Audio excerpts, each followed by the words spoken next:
भारतीय मुद्रा डॉलर मेना के मुकाबले कमजोर क्यों हो रही है? यह एक बहुत ही महत्वपूर्ण और जटिल आर्थिक सवाल है। इसके पीछे कई बड़े कारण होते हैं, यानी भारत द्वारा आयात की जाने वाली वस्तुओं की मात्रा निर्यात की तुलना में अधिक है, जिससे डॉलर की मांग बढ़ जाती है और रुपए का मूल्य कम हो जाता है। विदेशी व्यापार में असंतुलन, ट्रेड डेफिसिट।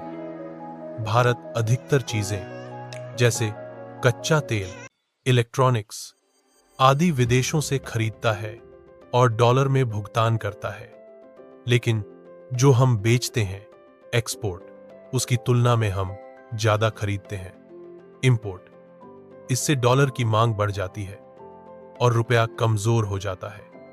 तेल की बढ़ती कीमतें, क्रूड ऑयल प्राइसेस। भारत कच्चा तेल ज्यादातर बाहर से मंगाता है। जब तेल महंगा होता है तो भारत को ज्यादा डॉलर चुकाने पड़ते हैं, जिससे डॉलर की मांग और रुपया कमजोर हो जाता है। अमेरिका में ब्याज दरें बढ़ना, यूएस इंटरेस्ट रेट हाइक। जब अमेरिका अपने ब्याज दरें, इंटरेस्ट रेट्स बढ़ाता है तो विदेशी निवेशक भारत जैसे देशों से पैसा निकालकर अमेरिका में निवेश करने लगते हैं। इससे भारत से डॉलर बाहर चले जाते हैं और रुपये की कीमत गिरती है। फाय और निवेशकों का पैसा निकालना, फॉरेन इन्वेस्टमेंट आउटफ्लो। विदेशी निवेशक अगर भारत के शेयर बाजार से पैसा निकालते हैं तो उन्हें डॉलर चाहिए होता है। वे रुपए बेचकर डॉलर खरीदते हैं, जिससे रुपया और कमजोर होता है। भरोसे और नीतियों का असर, मार्केट सेंटिमेंट, पॉलिसी।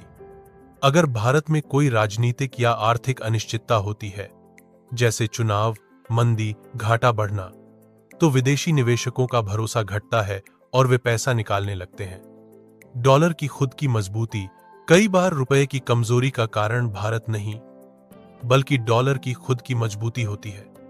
जब दुनिया भर में लोग डॉलर को सुरक्षित मानते हैं तो बाकी मुद्राएं कमजोर दिखती हैं। उदाहरण, अगर आज एक यूएसडी इक्वल्स टू 13.00 है और रुपया कमजोर हो गया, तो कल हो सकता है एक यूएसडी इक्वल्स टू 4 हो जाए। इसका मतलब है भारत को हर डॉलर के बदले ज्यादा रुपए देने पड़ रहे हैं। क्या करें सरकार? विदेशी निवेश को बढ़ावा देना, निर्यात, एक्सपोर्ट को बढ़ाना, तेल पर निर्भरता कम करना, मजबूत आर्थिक नीतियां अपनाना।